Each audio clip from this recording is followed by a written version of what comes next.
So just tell me when to, what are you going to say when I need to start? Yes. I'll just give you a quick heads up, and yeah, you can go ahead now. Okay, so I would like to give a big welcome to everyone who's joined us this afternoon for this fun and informative masterclass. I am very much looking forward to it. For those of you who don't know me, my name is Bryce Isham. I'm in charge of exchange and alumni programming here at the U.S. Embassy in Delhi and across India. Now let's get on to our main mission, our masterclass. As some of you probably know, this is the first of a series of online DIY or do-it-yourself masterclasses organized by Swechha in partnership with the U.S. Department of State, meaning the U.S. Embassy here in Delhi. I want to give a special thank you to two people from Swechha, Ashim Berry and Vinlamdu Jha, for organizing this class. Okay, now on to the class. The class is about growing your own food, and the class is to help everyone, including me, all of us city dwellers who need to improve our knowledge and skills concerning agriculture and sustainability. So I'm really looking forward to the class and learning about this topic. We also want to thank Pragati Chaswal. She is the founder of So Good. She will be facilitating this class with two students who will be helping her. She's an ex-advertising executive who gave up that career and is now an urban farmer and whose team runs 2 educational farms and other agricultural programs with schools in the Delhi area. Okay, you don't need to hear from me anymore. I would like to now turn over the presentation and the class to Ashim from Swechha. Thank you. Thank you. Thank you very much, Bryce, for that wonderful introduction. Indeed, we're all very, very excited to be here this afternoon and spend some time with Pragati and her students and learn more about the importance of growing food, as well as how we can learn the basics of doing something now that we all have been locked into our homes for an extended period of time. I think it's a great way of all of us to learn something about how we can practice sustainability from our own homes and from our own backyards. And who better than Pragati to have with us, who's an expert in this and who's been doing this for many, many years. She's an inspiration, not just to Swechha, but to me as well. In fact, I started growing food this year in my own balcony, courtesy of the work that I've been seeing from organizations like So Good. So I'm not going to be spending much time talking. I'm going to leave it to our expert today, Pragati, who has herself as well as 2 amazing students of hers who are going to be taking you through this wonderful do-it-yourself masterclass on how you can actually start the process, what is it that is required, and how easy or how difficult the process really is of growing your own food, and what it takes to establish that in your homes and your terraces and your balconies. So over to you, Pragati, and let's begin with this masterclass. Thank you, Ashim, and thank you so much, Bryce, for this lovely introduction. Frankly, Ashim, I didn't know that, one of the people who inspired you to grow food this season was So Good's effort also. I'm so glad to hear that.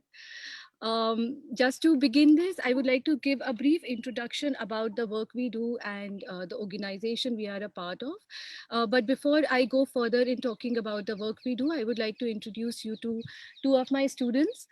They're right here with me, Kusum and Santosh.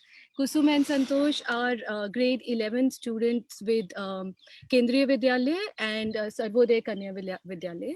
They have been working with us for almost more than 2 years now, I guess. So that's what So Good does actually. I would say So Good is a community of like-minded people who believe that it's very important for us to stay in touch with nature. We all know we have, hectic lifestyles. We all live in cities. It's difficult to take out time to stay connected with nature. But here at So Good, we believe it's very, very important for us to do our little bit to stay connected. So our way of doing it is also by growing our own food, by living sustainable lifestyle, which would mean reducing waste from our lifestyles, recycling things that we have. And to take this effort forward, we work with various government schools, we work with private schools, and in each school that we go, we set up an organic farm. It's basically a natural farm where children understand the process of growing food. And not just that, while they are understanding the process of growing their own food, they are also learning various other things, like their curriculum is integrated with it. Their other life skills are integrated with it. They understand how much time and effort it goes behind to grow just that one tomato which we eat, or sometimes we don't even eat, we waste it. So that's the effort here. That's the objective of this entire organization. Um, so in today's session, we are going to focus on how in our own homes we can grow food. And since this is for the beginners and our objective is that everybody who's attending this workshop today or listening to us on Facebook, etc., should make that effort of growing some things at home. So today, what we will be talking about in the next half an hour to 45 minutes is the importance of growing our own food, why we feel it's so important that all of us should grow even that little bit at home. And we can't tell you the happiness and the pleasure it gives us to grow that food, and of course the nutrition value it adds to our meal. So we'll talk about that, and after that, we'll do a small demo. And in that demo, we will be using material which mostly all of us can find around our homes, because we understand it's difficult for us to maybe go out and procure a lot of material. Therefore, using things from our home, how can we grow food at home? So going forward, now my friend and my student Kusum will talk about the benefits of growing our food, and then Santosh will take over. So for me, when we are growing our own food, it gives us assurance of what we are consuming and eating, because we are the ones growing it. So what we are putting in it is what safer for us. While anything we buy from the market, we're not sure. We have little to no idea of what is in it. So it's always safer. It's always safer and more nutrition, more filled with nutrition that we are growing at our home. Especially in times like these when we are extra careful of what we are buying from outside, and we people like us who grow our own food, we are carefree about such stuff because we are growing it at our own home, and we have no worries regarding it. So when we grow food at our home, it is full of nutrition. For example, spinach. Spinach we buy from market, it loses 80% of nutrition.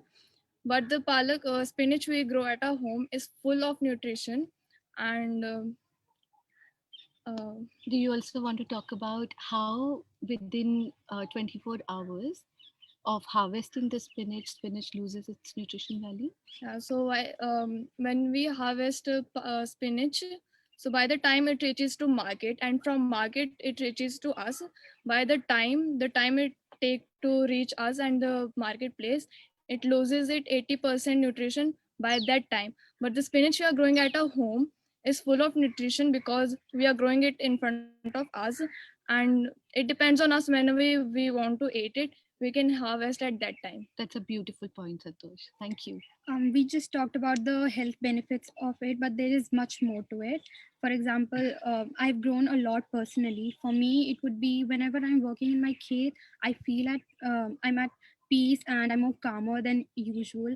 And it's like an escape from me, from my chaotic lifestyle. I know I'm just a student, but it gets a lot hectic. But when I'm working in my khet, I feel so at peace, and it helps me a lot. That's beautiful, Kusum. Thank you for sharing. Growing food and being reconnected to nature has helped me personally a lot, and I have grown so much. So when I grow my food and work with the soil, and when I see plants growing slowly, I feel so happy that something is coming out from what I am doing, and I have been more patient, and yeah, it helped me. I've been more positive. Being around positive things makes you more positive, so that helped me a lot. Thank you. That was also a very beautiful sharing, something. So these are my students who have been growing their own food, and not just that, they have changed a lot of personal habits as well. Uh, when I say personal habits, things like, not buying anything that comes in a plastic wrapper, or when you go out to buy veggies, how do you ensure that every time you are going out to buy anything, you carry a bag with you? So these, when we are talking about growing our own food, we feel these practices also make a lot of difference. So now after this, we will also show you a small demo of how some simple things, for example, spinach, like my kids talked about, coriander, those things can be so easily grown at home and using small space that we have around us. Um, so Kusum, would you like to show us how can we grow our own food?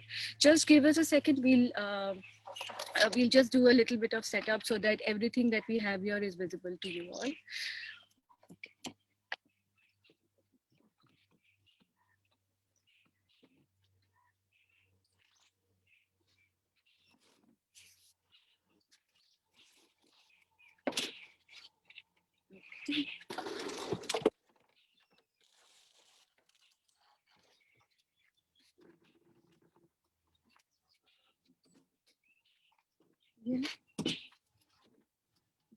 So today we're going to use 3 ingredients to make mitti mix. What is mitti mix?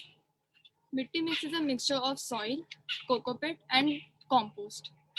So soil is the usual soil that we can get from our surroundings, and this is coco peat made out of the dried husk of the coconut. And this compost contains cow dung and normal soil. So now it depends on you how much ever amount you want to make the mitti mix, but you'll have to use it in equal amounts. For example, if I'm taking a handful of soil, I'll have to take handful of coco peat as well as handful of compost. And so we'll need a little bit more. So we'll take another handful of soil, coco peat, and compost. So now we are going to mix them together.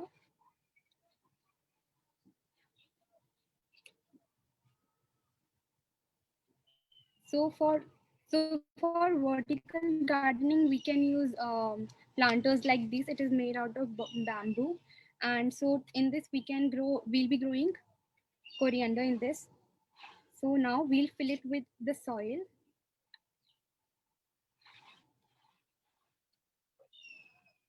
How much should we fill with soil? So 75% of this container should be filled with soil. So I'll show you.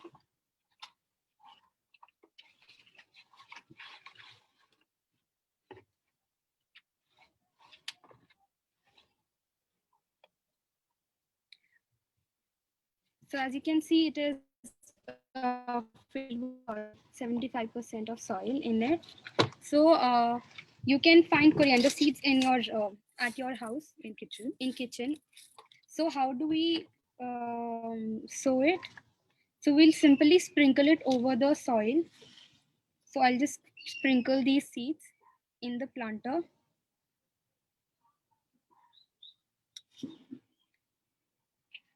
And to cover these seeds up, so here you can see I have sprinkled the seed inside.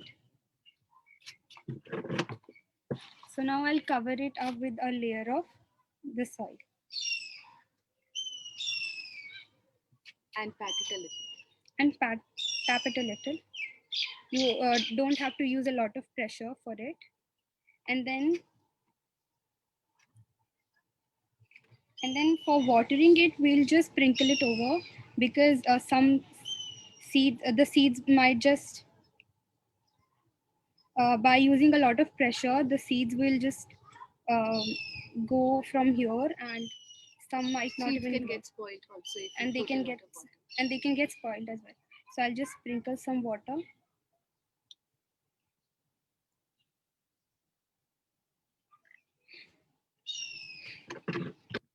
Great. So that's one way of if you have any plastic bottles at home, or you have 2-liter Coke bottles or broken baskets, etc., those kind of things can also be used to make a kitchen garden for your home. All you need is a container, which means space, some soil and compost. If you don't have coco peat at home, even then just a mixture of soil and compost is good enough to start a kitchen garden. Some of the seeds that you would want to use to begin can be easily be available in your own homes also. For example, fenugreek, methi that we use in our kitchen, those seeds can be used to create a small kitchen garden. Similarly, coriander that Kusum just used is mostly available in all the homes. So we can start by using things that are available in the house, experiment with it. And once you start seeing the results, or you have any questions, yeah, I think just this process of slowly taking it forward and creating a step-by-step kitchen garden and experiencing everything that you are doing is the way to go forward with this. So this is one way of doing it when you have seeds and you have a small container and you're growing in that. Next is when you want to grow things like, cauliflower or broccoli. We'll also give you a demo of how using simple things from your home only, you can grow broccoli. And not just that, understanding how a plant grows. For example, a plant like broccoli takes 3 months to grow. And what is it that we can plant along with it, so that the time that a broccoli sapling takes to become big, the space can be utilized in a manner that some other plants can also grow along with it. So what we are going to give you a demo of is broccoli along with mooli, along with radish. Broccoli takes 3 months to grow, whereas radish will take about a month to grow. So by the time broccoli plant is big, radish would be ready to harvest. So the space that radish has taken can be taken for by fully by broccoli. So one way is that in a small planter like this, you can grow your own greens. The other is taking a big planter and doing intercropping for it. So we are going to give you a demo of intercropping as well.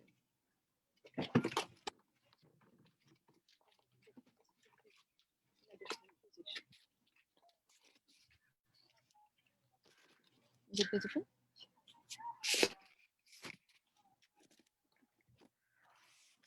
So here we have a bigger container. So we'll be growing one sapling plant, that is cauliflower. That is cabbage. So we have cabbage right now with us. So we'll be growing cabbage in V formation, that is.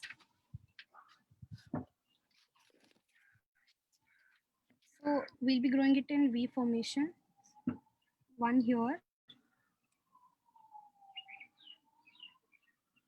Is it visible? So we'll need to dig enough, like a finger or so, for the roots to be fully submerged in the soil.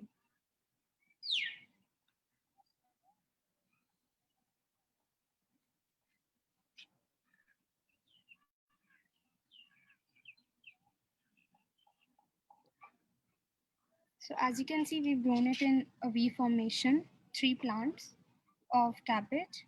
Now, as Didi told you before, that cabbage takes almost 3 months to be ready for harvesting. So in between these, we can Right here. So in between these, we can sow mooli or radish seeds to fully utilize the space. So in between cabbage, we'll be sowing mooli seeds, and we'll just have to dig like half a finger length hole, and we'll just put it inside and cover it up and tap it a bit. And in between every mooli, there should be at least 3 fingers gap. So I've just sown a mooli here. So I'll take 3 fingers gap and sow another mooli right next to it and cover it up.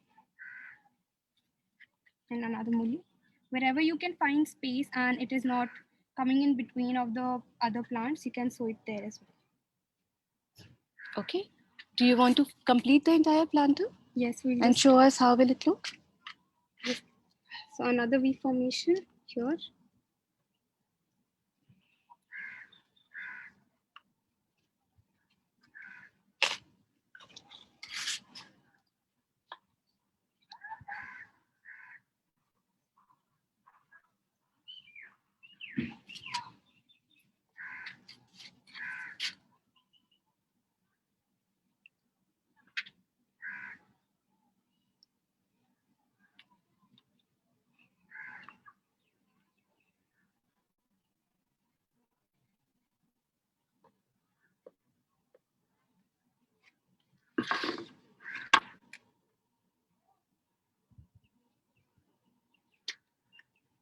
Okay. Great. So should we also water the planter? So for the seeds, we'll sprinkle the water wherever we plant sown our seeds.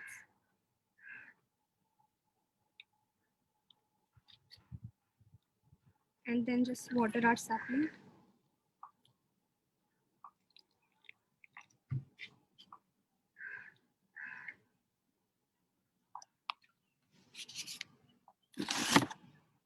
Great.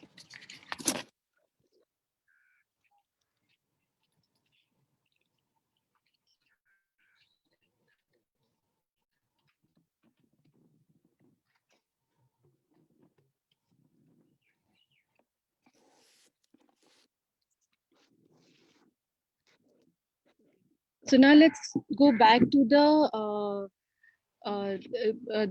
way we did the growing process. Let's just review it once. We discussed that the importance of growing our own food, in which we talked about the nutrition value that our food loses in transportation, one, and in the process the food is grown. So if we are growing food at our own home, we can harvest and consume it when we want to cook instead of buying it and keeping it, because which keeps the nutrition value of the food intact. And hence, when we start or we decide to grow our own food, what are the things that we need? Let's just review that. One, we definitely need space. So if you have like a garden or a terrace, that can be converted into a terrace garden. If you have soil, then of course making beds, etc., is easier. And if you don't have a garden, then converting your terrace or your balcony using material, the things that you have around you to begin with, that makes a lot of sense. Because one, instead of throwing away things, you are reusing those plastic containers or any other material to grow your own food. So identify that container. To grow even greens, your container should have a depth of at least 5 to 6 inches. So once you have identified your container, decide on what all do you want to grow. I would suggest growing greens to begin with is a good option, because greens, one, grow faster, and they can regrow continuously. So if you decide to grow things like spinach, coriander, or methi, take a container with 6 to 7 inches depth. And the next step would be to get a good soil mix. If you are able to procure things like coco peat and vermicompost, you can mix all of that. Otherwise, using simple soil and compost in equal proportion is a good beginner's soil mix. The next thing that we need to keep in mind is how to sow seeds. Once you have your planter and your soil mix ready, and you have your seeds also with you, sprinkle the seeds gently, cover it up with soil. Now, the next very important thing that plays a very important role is where to keep the planter and how much watering to be done. In my experience, a lot of plants do not survive because of overwatering than underwatering. Because if you are overwatering the plant or the seeds or the plants, the the seeds get destroyed, the plant also gets killed by overwatering. So just make sure that you're just giving them enough water. How do you get to know if the plant requires water? Is by maybe touching your soil or just feeling how much moisture is there in the soil. So that's another step to have a good healthy kitchen garden. Now, where to keep the planters? Any kind of plant would require minimum of 4 to 5 hours of sunlight. So if you are putting your planters in shade, uh, a lot of plants do not do well in shade. Less sunlight can still make your plants survive, but no sunlight for edible plants is not a good idea. So find space in your house where you're getting at least 4 to 5 hours of sunlight. Some other points to keep in mind when you start a kitchen garden is to have some kind of biopesticide with you. For example, having a neem oil with you, or making a biopesticide using things like neem leaves. Ginger garlic is another thing that a kitchen gardener should always keep in mind, because in changing seasons, etc., pests do come to the plants. So therefore, if we have biopesticide in handy, every month, maybe as a precaution, that can be sprayed on our plants. So these are some of the important points that that can help a beginner to start a kitchen garden. Now, if you have any questions, or anything that you want us to repeat or emphasize on, we can answer those questions. So Pragati, one of the questions that came in from some of the participants who had registered is also, so you answered the question about the issue of termites, in particular using using neem khali or using many different kinds of biopesticides. Actually, for termites, there is another biopesticide using natural ingredients that can be made, because termite is, not so much in planters, but if somebody is growing in soil, termites can cause harm. So what we use for termite is basically a solution made using hing, vinegar, and what is the third? Haldi. Yeah, these are the three ingredients that we use to make a biopesticide for termites: water, haldi, hing, and vinegar. So if you want exact proportions, maybe we can write it down later and send it to you. But for termites, there is a separate solution that you can make. Yeah, Ashim, what's the next question? Yeah, there was another question around if you have, or if you could share a calendar of the sowing process, what seeds can be sown in what time? Yeah. Because a lot of people are confused as to what's the best time to grow. A lot of people say it's winters, but then what should we actually grow in the summers or in the monsoons is something that people don't know. So that's a calendar would be great if you could share with us, and we could forward to. Very, very important point. Yeah. Because another thing, as a beginner, the mistake that I also made in the beginning was I started growing my vegetables in the month of January, and what I started growing was ladyfinger, bhindi, and that's not the season for bhindi to grow. So yes, to know what to grow in season, extremely important. Things like spinach that can grow in different seasons, but sure, so we can share our growing calendar also. So if we send it to you, Ashim, can it be circulated to all the participants? Yes, absolutely. We'll do that. Okay. And another question was, of course, which is answered around how you can set up. What are the basics? You've already shown us in terms of two different methods, whether it's the standard method, also intercropping, which you introduced us to today.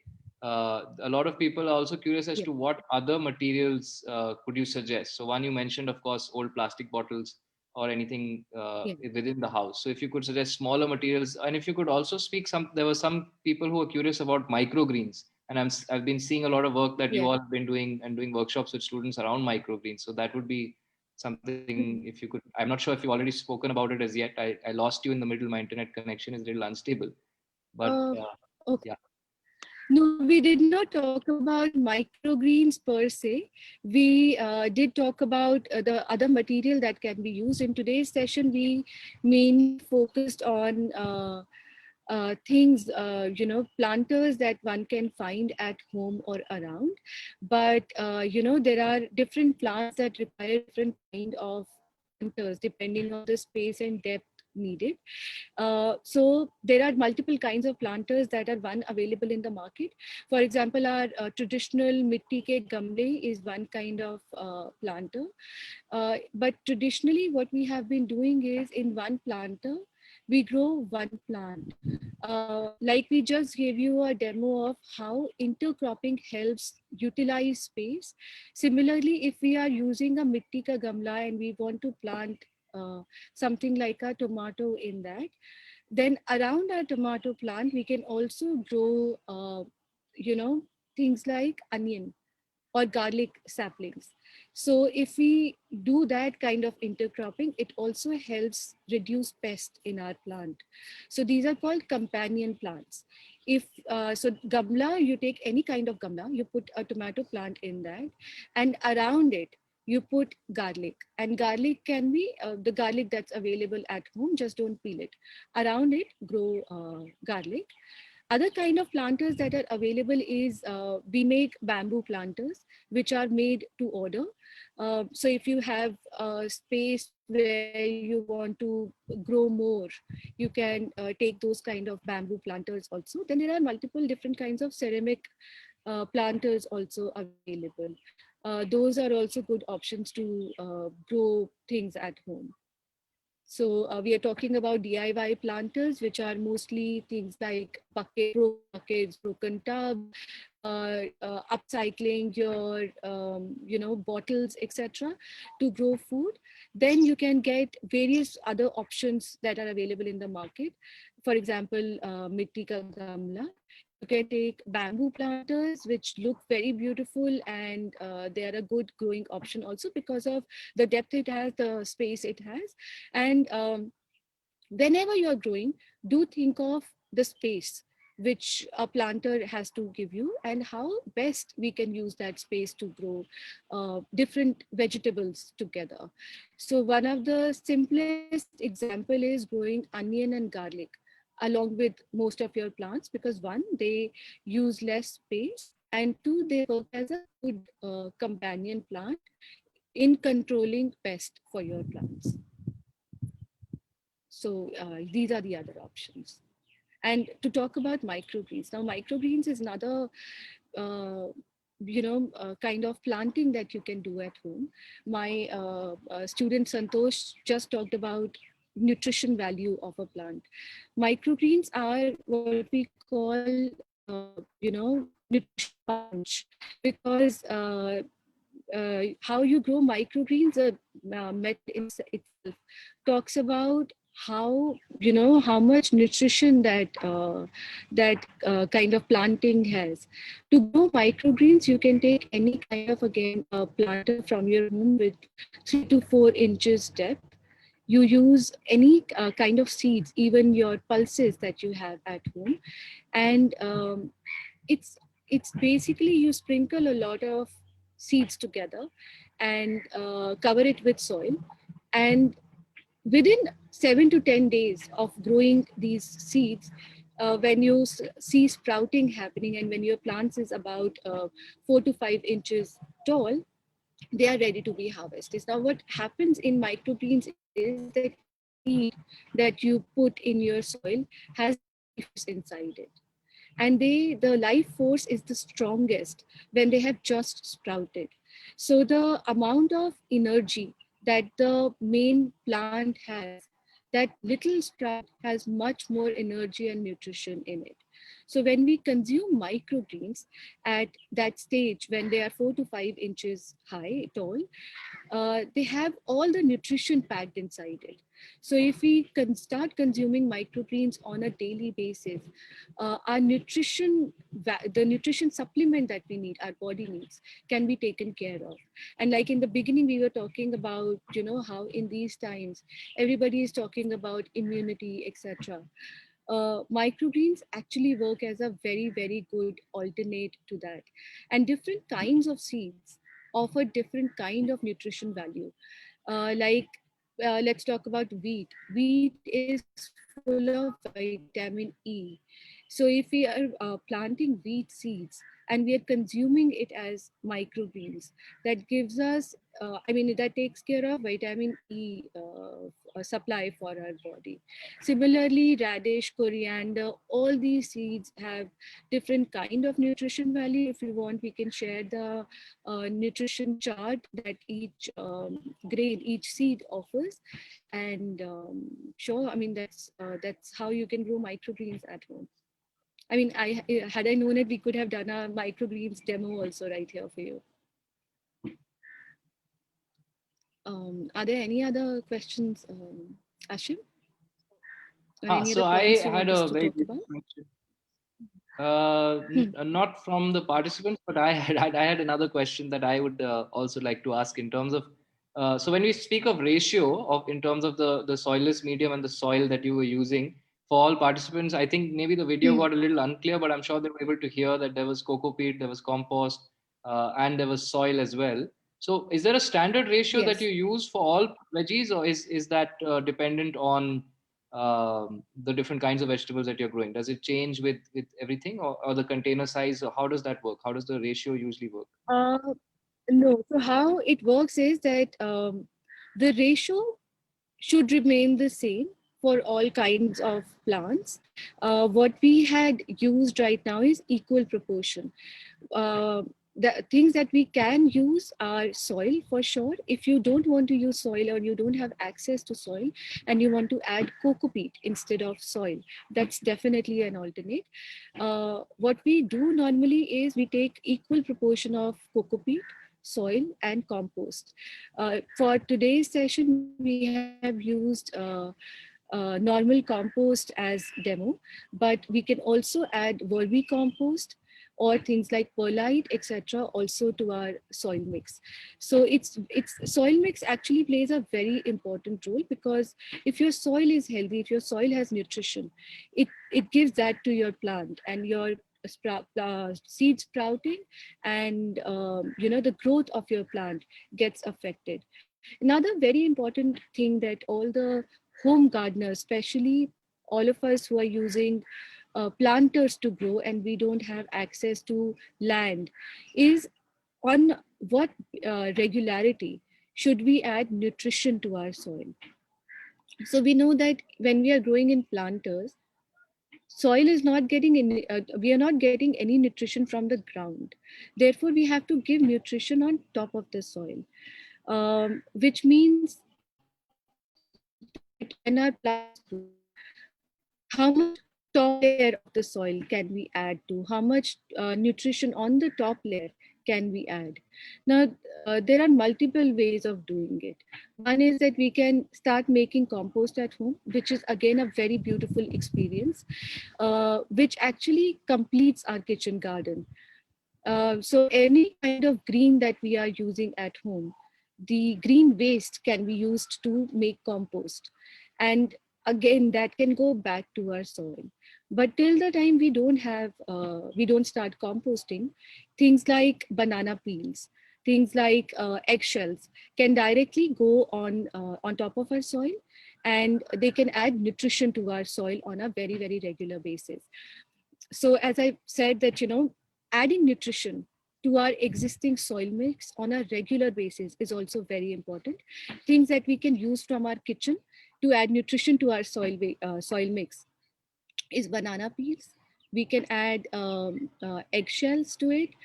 All you have to do is just crush the eggshells and add it on top of your soil.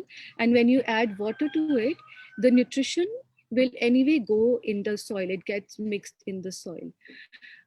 Another interesting thing that all kitchen gardeners or home growers should do is add a layer of mulch to your soil, which becomes a top layer to your soil. Now, what is mulch?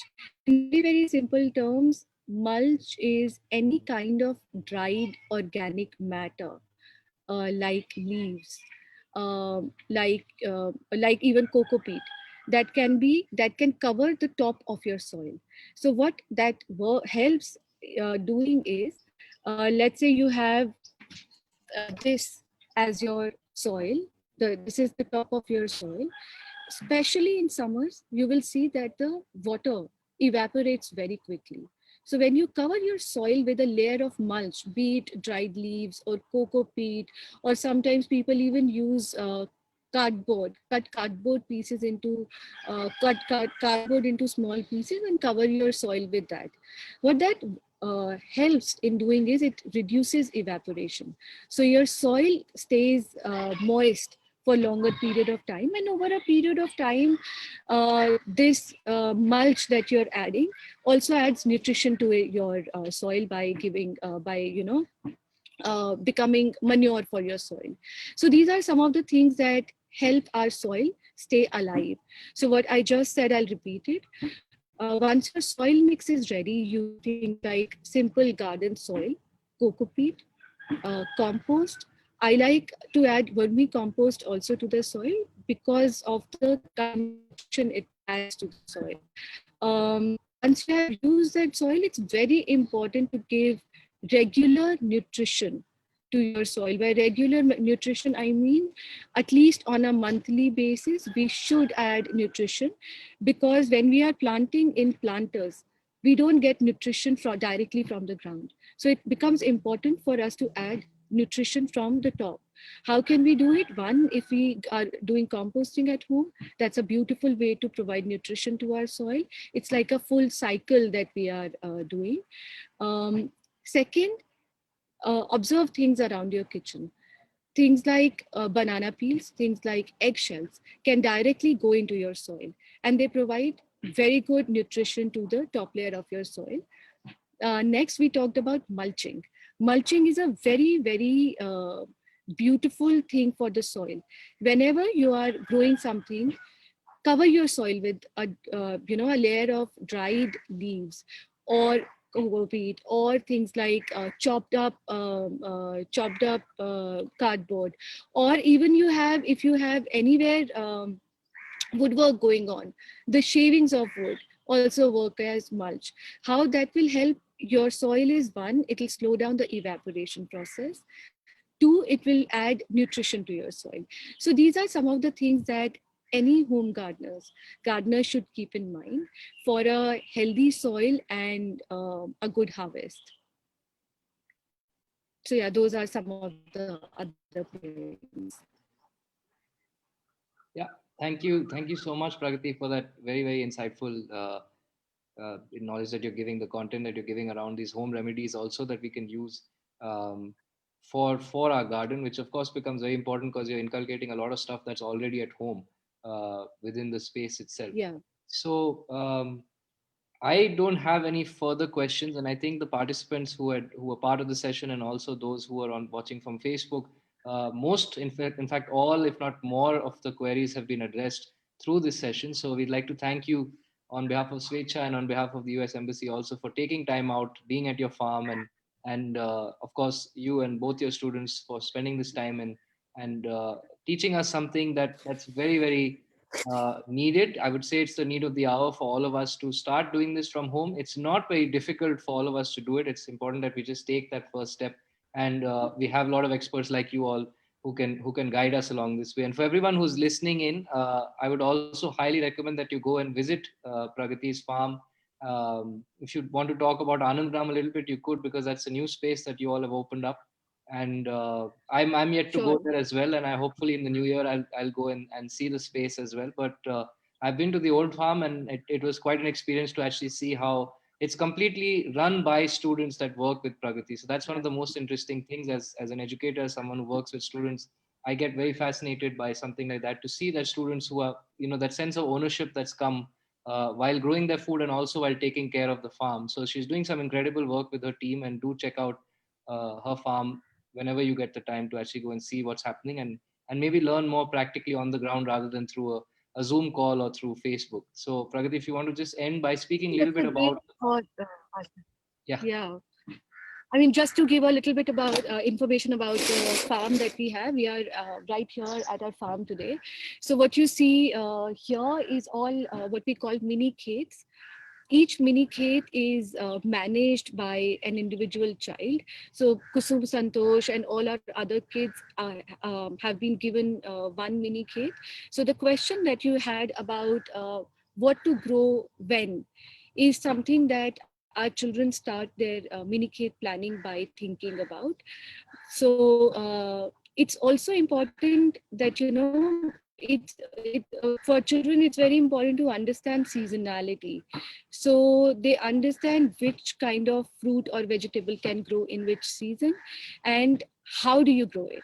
Like taller plants go behind and then smaller plants come in front, etc. So each mini khate is actually, it's a very beautiful experience to see how each child manages their own khate. And our youngest little farmer, as we call them, is 1.5 years old.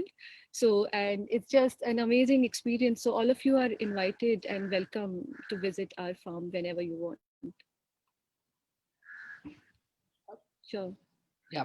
Thank you. Thank you so much, Pragati, for taking the time out once again and being here and facilitating this masterclass for all of us. And I hope that all of us who are listening in, all the participants would have been able to take something positive back from this. And hopefully in a couple of weeks or couple of months, we'll get some screenshots or images from you all of different vegetables that you started growing in your own terrace and balcony. That would be a sign that today's masterclass was successful in a way and we were able to sort of reach out to a few people. So look forward to hearing from more of you on Facebook, as well as those who tune in on this Zoom call, uh, in terms of your experience while you start growing. And now is the season to do it. Now is the best time to also start doing it.